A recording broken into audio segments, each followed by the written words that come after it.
Yes, thanks for being there. And once again, you're welcome to the show.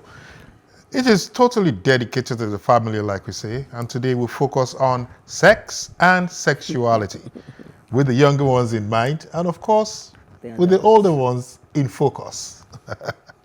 Okay, so much has happened this week, John. So much. A lot had many of us wondering where we are headed as a people and as a nation. Okay, and some other issues that happened afforded us the opportunity to laugh, smile, and even dance for joy. One particular one that really got me, it was mixed feelings for me, At some point, it was emotional, and at some point, I just started dancing and praising God for them. Two young girls who escaped from the Chibok.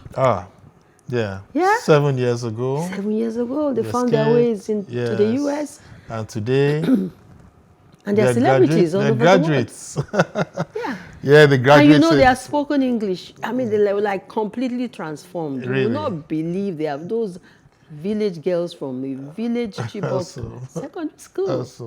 So they're graduates today, and we're happy for them. Yeah.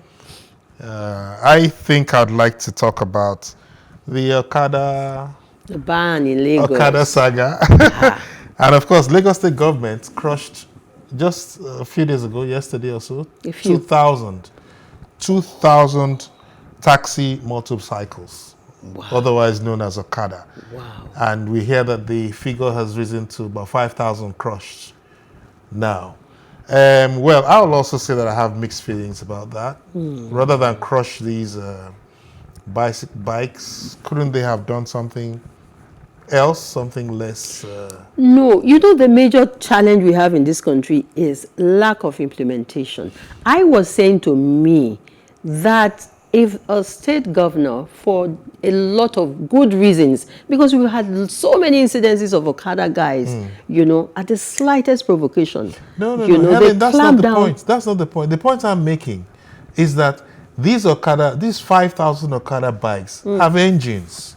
Okay. The engines from the Okada bikes could have been converted to some kind of equipment or machinery or something that will now in turn help a few thousands of people. Okay. Couldn't it have run their whatever grinding machines or something? We could have thought outside the box rather than crush them and throw them. But do we have facilities to convert stuff like this? Of course we have. Of course we have. We have the facilities in our brains. Let's think about it. Okay. So that's my own mixed feelings about the Okada thing. Okay. And we're very scared, There's so many information passing here and there to say, please stay in.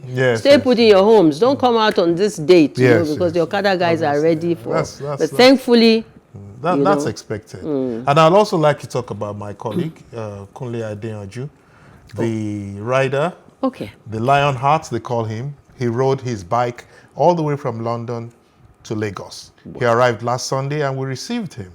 And this is a feat from a gentleman who has climbed the Mount Kilimanjaro twice. And I'm wondering, what is it that gets into somebody's head that says, I want to do this kind of thing? What we will do is try and bring him on the program and get him to explain to us what his psychologist thinks about him. It will be good. It will be good. I was also particularly thrilled in the week, when the primate, is it the primate? Yeah, primate. The primate of the Methodist Church, who was kidnapped within 48 hours, was released. Great. And I'd like to use this opportunity that whatever it took for the Reverend gentleman to be, set free in such a short time, that especially the Abuja and Kaduna train captors who are still with the people who kidnapped them, and so many other people held at different points in this country. Whatever it took to get this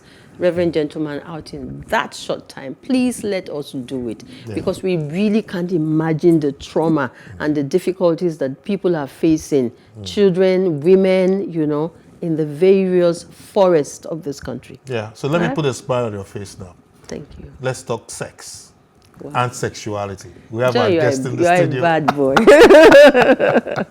boy. You're a bad boy. Well, you see, it's better to talk about it in the open. Yes. Yeah, because we're seeing so many alarming things happening with young people, and we're like, where on earth did they get this information? Wrong information, because the right informations were not given at the right time. All right? Okay, so it's time to move on to the main reason for the show today. And we're talking about sex and sexuality. And I'm laughing and smiling. John said I should put on a big smile. Yeah, education about sexuality, we are told, aims to develop and strengthen the ability of children and young people to make conscious, reasonable, healthy, and respectful choices regarding their relationships, their sexuality, emotional and physical health. And so, truth be told, John and I really don't know a lot about these things, do we? No, we don't. Yeah, not in that way. Are you speaking for me? The sex education aspect, we don't know so much. Okay. I didn't say we don't know at all. We don't know so much. So we are excited, that we have an expert with us who is a friend of the house and always very ready to come give a helping hand when we call on him. He is our in-house coach and therapist. Join us to welcome at this point Mr. Adeleye-Samuel Adeleye himself. Yes. Thank you so much. And I have waited with great expectation for today, knowing that we'll be shaping destinies with the information, which is what we're going to come out with shortly. Yeah. Now, thanks for always obliging us. Thank you for my Spiriotherapist. Yeah. Thank you for the privilege. You're welcome. Okay. I appreciate it. So let's get right into it, like John would say. All right? So what's sexuality and what is sexual? Now for the tricky one. What is sex? And why is that word so controversial? Why do we shy away from it? Okay, maybe we just speak it one by one. Yes. The word sex. Sex is used for several reasons. People would rather use the word for sex if there's an act between a male and a female, or there's intercourse. Sometimes we use sex to describe which gender the one belongs to. Yeah. But when we look at the word sexuality itself, when you look at the word sexuality, it just expresses the personality of a person when it comes to sex behavior or attitude entirely. That's why it's the same word like use personality, sexuality. Oh. You get it now. That's what you just described. So when I ask what is your sexuality, so I'm asking what is your behavioral pattern? What is your conclusion? What is your ideology about sex entirely? Wow. That's what you say when you're using the word sexuality. Yeah. An orientation about sex now differs across board. We'll go to the orientation. Okay. And thanks for setting the table. Thank you. Because now I'm going to face you squarely and then ask you a few pertinent questions. So clearly, we agree that sex is about biology and feelings. Yeah? Now, how has society shaped this topic to the extent that talking about it has to be controlled? Yeah. Whenever you say sex, Helen will cringe. Whenever I say sexuality, I will blink. So why are we giving it so much? I think blinking is based on background making or grooming. And I was sharing before this program starts that it is hard sometimes for, even in the social media I see that, for them to use the word sex. Yes, the way that they remove the E, or when you use the word penis, they remove the and all that. It's just an expression of what our social being is. However, there is an outward appearance and there's inward appearance. But some society has been able to go beyond that to say, do you know what? Express what you feel to me publicly, let me know. And that defines why some society see it as downgrading if a boy child cries. And some society, when a boy child expresses himself by crying, they give it to that's a man. Yeah. So all of this is based on the grooming, the orientation, and all of that. But going back to what you said, why is this topic about sex so big? Why is it such an issue? I mean, like I said, it goes back to what I just said again. Yes. It's because of orientation. However, it's a big deal. And simple, the way I define is this. If you daily eat, and because of craving for food, hunger that is natural, that's where sex is. Sex is natural also. And when it's natural, what do you do? How do you feed yourself? So is it that you say, I'm hungry, to your spouse, can you feed me? Or some people can't say it. They rather touch and say, what are you doing? Don't you know? Okay. And so we demand as well. So it depends on the grooming, the exposure, and the environment as it permits. Yes. Okay, and that's pretty the reason for this show. When you talk about the environment and the grooming, So let's look at sex as a gender. You are male. I am female. Is John male? I am not John sure. He will tell us. Is there anything in between? He will tell us. Is there anything in between, as we delve into this topic? Yes. Really, seriously speaking. Yes. When we look at the being and biologically, it has been proven that, without me starting to use some technical words, the male species has more tendency, to crave based on their making. And that simple answer the question why men produce more sperm in their lifetime than women produce eggs. You get it now? That is why a male species can have sex with, let's use wolf dog, for example. A dog can have intercourse with many female dogs, but not necessarily female, and it can go everywhere. Because, you know why? It takes months for that lady to carry the sperm that has been dropped into the body, to groom it, to need to have a child, to groom the child. So naturally women, but to now conclude that men have more appetite than men is a lie.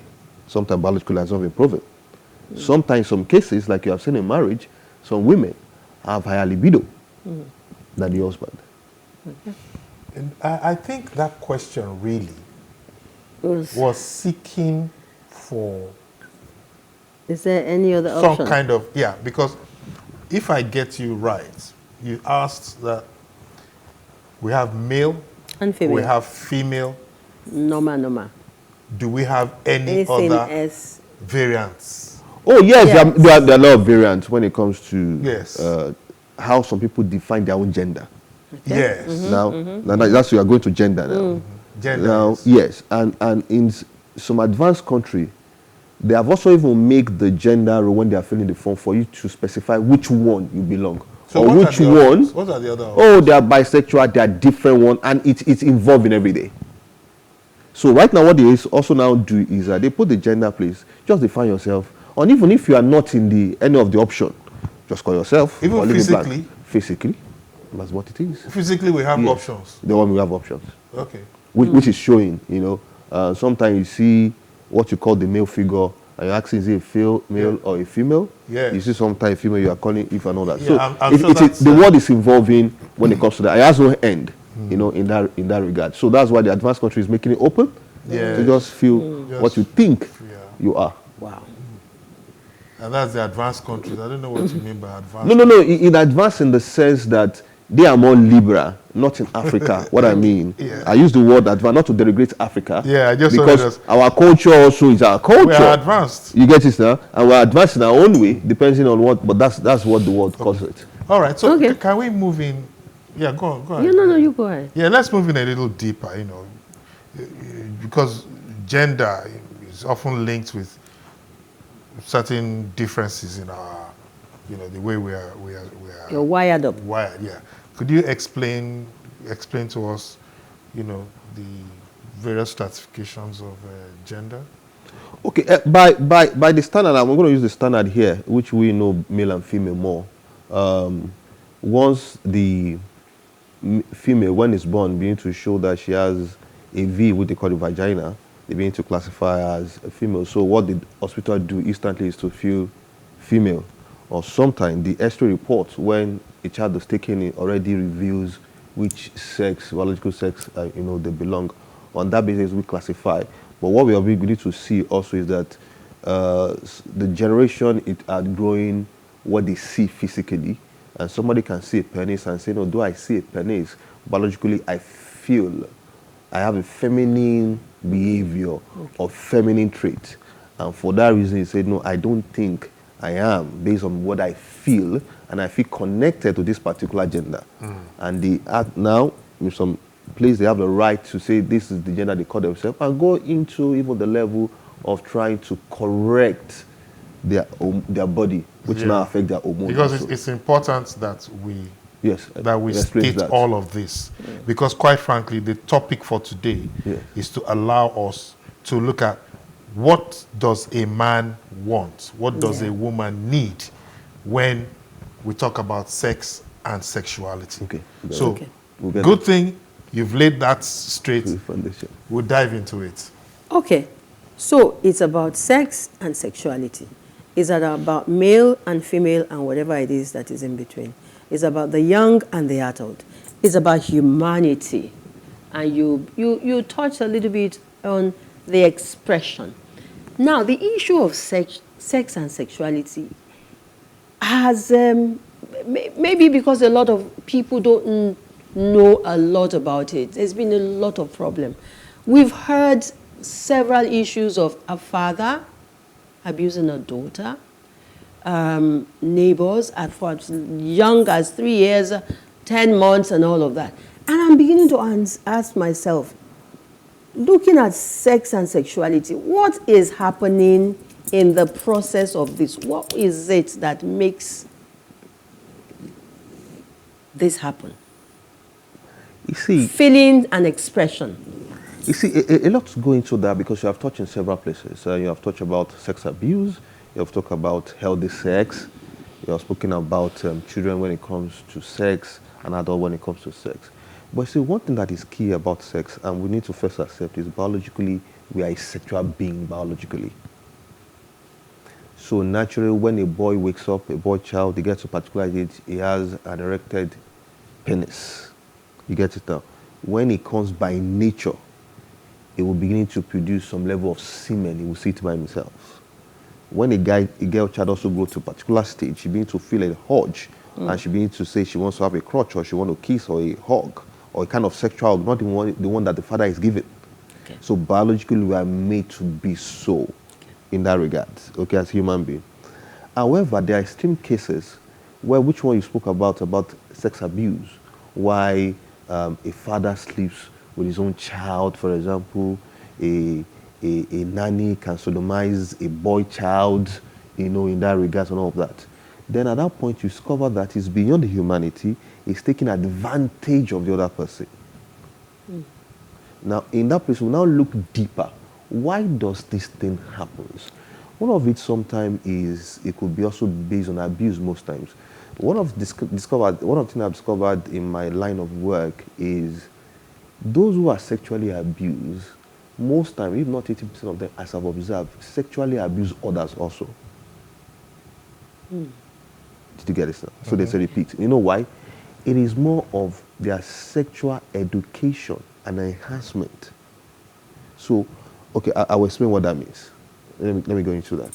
So a girl who, what I mentioned, was touched, she feels hot and she feels something was wrong. As a matter of fact, it's described in psychoanalysis that one of the greatest abuse that can happen to anybody is sex abuse. Okay. Because we have seen through therapy that the recovery process is higher and deeper than any other form of trauma that could have happened to anybody. Wow. So this child, though he doesn't like it, but there is that stick or that making in their subconscious. So when they get to that level, they just repeat the same thing. Same thing that happened to a boy child who hate his father for beating his mom, but someone end up beating his wife. Beating his own wife, yeah. So how do you explain it in the physiology of man? Let me use that word. I don't like something, yet I give it out to someone else. You see, we're all product of experiences, most times. Subconscious, unconscious. For example, if you are driving your car past a DJ and you wind your glass and someone, maybe you just greeted someone and you wind your glass back, it just goes up. Subconsciously, you have received the music. Just for you to get into your bedroom, you are singing that song. And you know, where did that song come from? Okay. Okay, right. That's fine. Now, it looks like at the bottom of all of this, is education. That's it. Yes. At the bottom of all of this That's it. is when do you have when do you start having a conversation around the dinner table, for instance? Yeah. So I want to ask, you know, it may appear that culture and religion, you know, inhibits the depth of this sex conversation around the family dinner table. How true is this? Is it as a defect? Is it religion and culture that makes us not to want to talk about these things, or is there more? Largely in this part of the world is more of culture and religion, but more importantly, I think is deliberate ignorance sometimes. Deliberate ignorance. And I use the word lastly because you don't know what it's deliberate ignorance. Deliberate ignorance means that I know I need to talk, but I choose not to talk. You are deliberately ignoring what should be discussed. I'll give, for example, I once spoke to a clergyman, and I said, oh, I noticed the syllabus of your congregation, and you guys don't have sex discussion, especially for premarital or for young people and all of that. And I said, well, your son is getting married soon. Don't think that should be imputed to help and all that. And I said, I don't think that should be discussed now.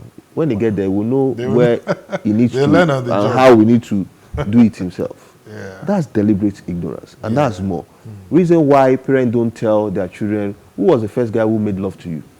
Who was the first guy who touched your breast? Did you see pornography? How did you learn sex?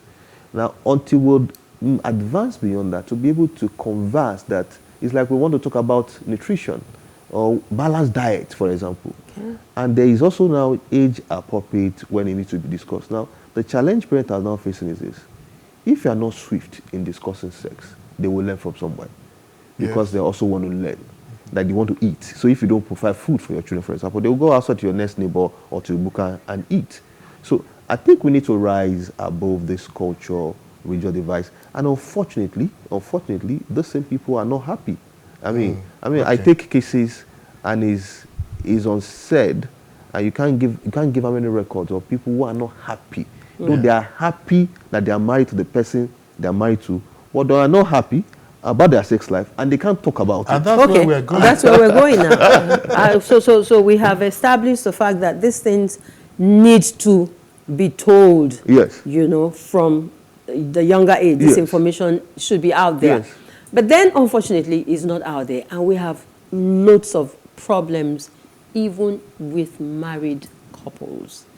The sex needs and the challenges that accompany the lack of it or the plenty of it, whichever it is. Talk to us about it. As a therapist, you would have interfaced with a lot of, how serious is this? Well, you see, it's so serious to know that when someone is sitting in front of me and they have some marriage crisis, if I ask a question about when last did you guys make love, and they gave me a long duration, I know is it that the marriage is about to broken down totally, or the marriage has broken down, or the marriage will end up very soon. That's how powerful it is. So sex in marriage is a deeper connection. As a matter of fact, couples who have healthy sex has a way of staying longer and dwell longer with themselves than those who don't at all. Yeah. And as a matter of fact, they are happier. It's so funny that their level of excitement and expression is quite different. So if you do a quick survey and ask, when you were divorcing, tell me about when last you guys had sex before your divorce or separation. They will tell, it's been a long time. In most cases, even not 90%. Love that. So it's a big one.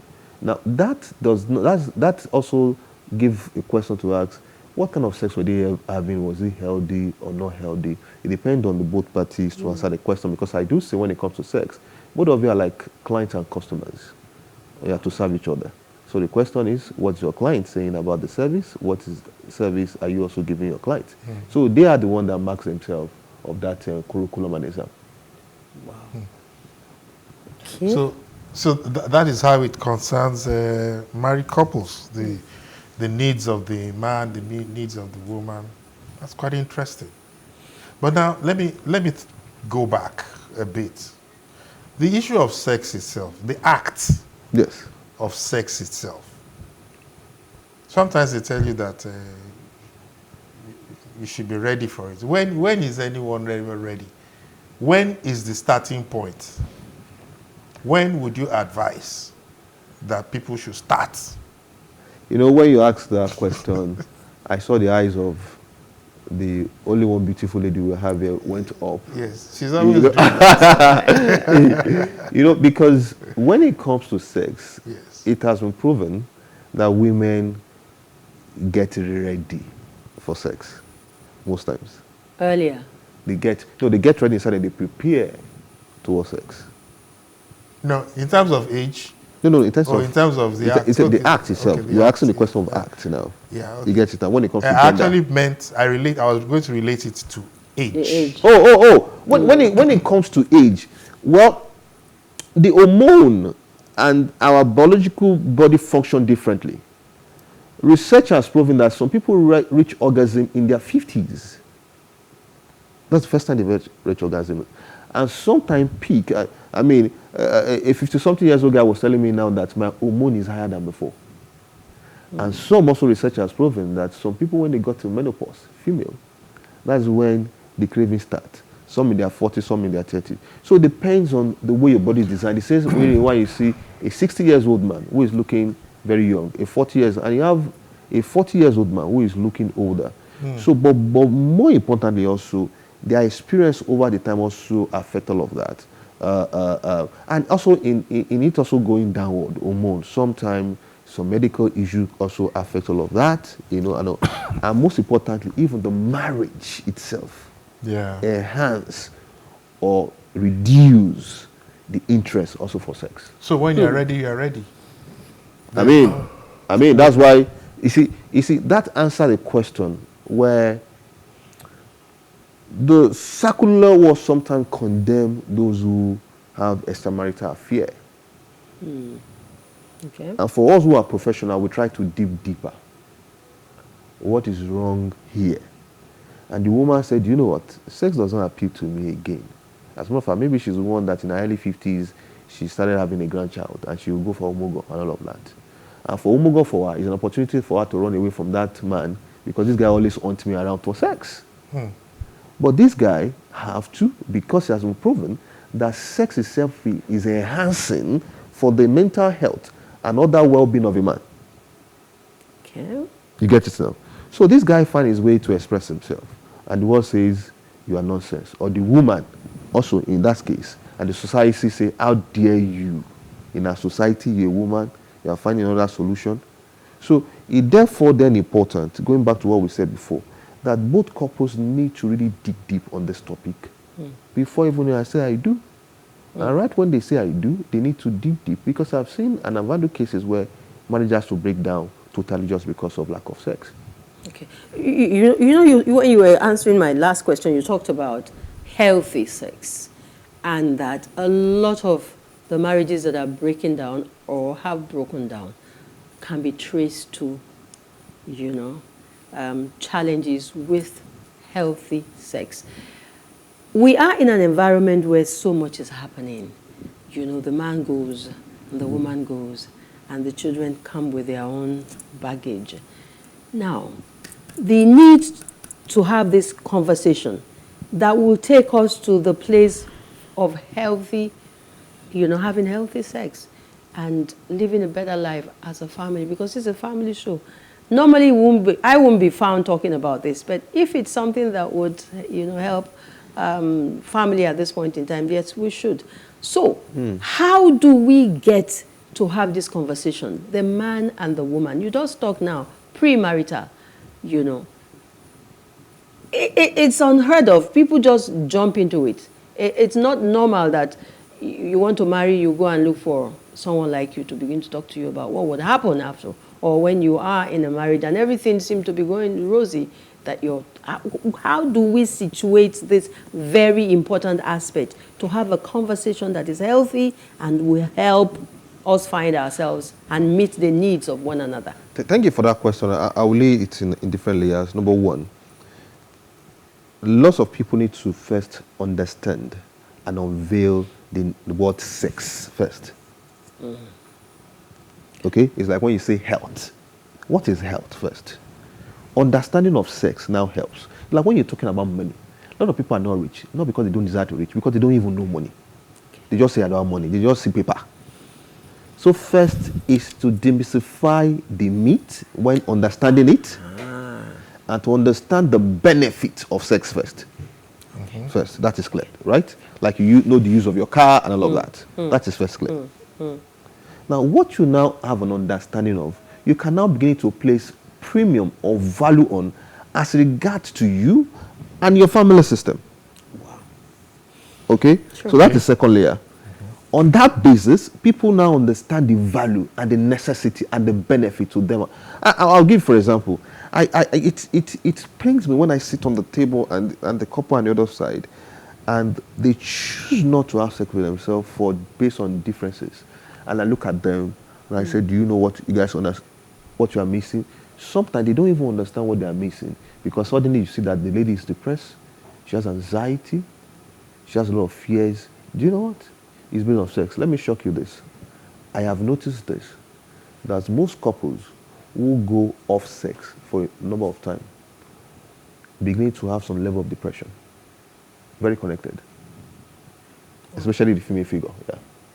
And that is why when a woman makes love, and I use the word make love, and she walk into my counseling session, I just know. She's bright. Know? She's brighter. She's charming. She's happier. She's happier. She's more bubbling. Wow. She's lighter. You get it now? Yes. It's an unspoken body language. You can see. This is not the first time I'm hearing that. It's just it, And I've tried that within women sitting in a group counseling session. So you can just look at that and say, yes, and we ask how far. Yes, and they say, oh, I said yes, it was so obvious. And everybody can see that among other people. So that is understanding. So how do you understand the value of a thing and you want to deny yourself? Okay. So that's why in some environment, they express themselves. And they don't let any institution or policy by human deny them of what is good to their health. Yeah. Now, as I go into that, you discover that it's now about me. It's not necessarily about the other person. So why some orientation is that I am giving the other person? No, you are not giving. You are giving to yourself. Yeah. You see the reverse now. You are giving to yourself. So a denier of the other person, you are denying yourself all of the benefits. The other food, which is good for your mental well-being, your psychological well-being, and sometimes your long life. Wow. The same way, the edible food is good also for sustainability of your health. Okay. And that's what it means also. Wow. Which even further stresses the importance of education. Very key. You know. Very key. So for how long are we going to rely on what we learn from the playground, dark corners of the playground and all of that, which we really, and even the internet and all kinds of stuff. For how long are we going to rely on that, and how do we do it? I wonder. I think we need to start from the home. It's very important. We need to start from home system. We need to start from group system and discuss it and make a joke. Group system. Group systems. You know, even the workplace. You need to start demystifying that because it's so unfortunate that though you are not talking about it, but you are going behind to act it, and that gives a reason why couples don't even now tell themselves what they need and what they want. It amazes that many couples, even after they are married after 30 years, they don't understand their sexual fantasies. They never express themselves. They never score themselves. They never joke about it. Never chat about it. Yeah. What they not even saw their partner's private part. That, can you amaze? It's so funny that I have seen cases where a woman does not know where their clitoris is. They don't even know if it exists. Nor do they know what is G-spot. Do you see how deep that is? Yeah. So how do you now expect them to have healthy sex? So you see reason why sometimes some people just go out for any reason and they just say, oh, I'm with this guy and something happened. And for the first time, I felt this I never felt before. Yeah. And I've been married for these particular years. Yeah. It's just purely lack of orientation, lack of proper education, and lack of exposure, lack of critically addressing one's need. Okay. So sex denial education He says one also deny himself of other education like we do for ourselves. And it's one of it. So I believe in this life that you have come into this life to fulfill your purpose, to bless humanity, and also to enjoy sex. Okay, so the narrative has changed. Yeah. It must change. Because sex is beautiful. I like the way you put it. All right. It just made Helen roll her eyes. John, I beg your pardon. You see, let me put it that. Do you know that research has also proven that one of the exciting time on earth is during partners having orgasm together? Okay. Research We're going to enough. I think at this point, we should appreciate the depth of knowledge that you have given us in such a very short time. Thank you. And oof. No, I think there cannot be a better wrapping up than that final word from you. That sex is a beautiful thing. It's part of life. Okay, and if you know what it gives back to you, then why deny yourself or deny the next person? And the society will be better, marriages will be better, family will be better, happier. Okay, if we get all the information that we need in that regard. John, I'm not seeing you. All right, always a pleasure. Always a pleasure, my brother. I'm digging into your wealth of experience and knowledge on a lot of topics. You are so intelligent. Thank you so much for the opportunity. All right. Thanks so much, Excel. Thank you so much, sir. Of course, we look forward to always loving you us again. Always be here. Well, you're still watching our program today with John and Helen, and we hope we have fed your mind right. It's time to enrich your life with some fitness moves, from the gym. Let's keep fit. Let's go. Right. And immediately after that, for a while, she hasn't been with us. She's back. Pharaoh has a guest, and she also is talking about this issue, sex and sexuality. You don't want to miss that. But right now, let's join Dolly in the gym.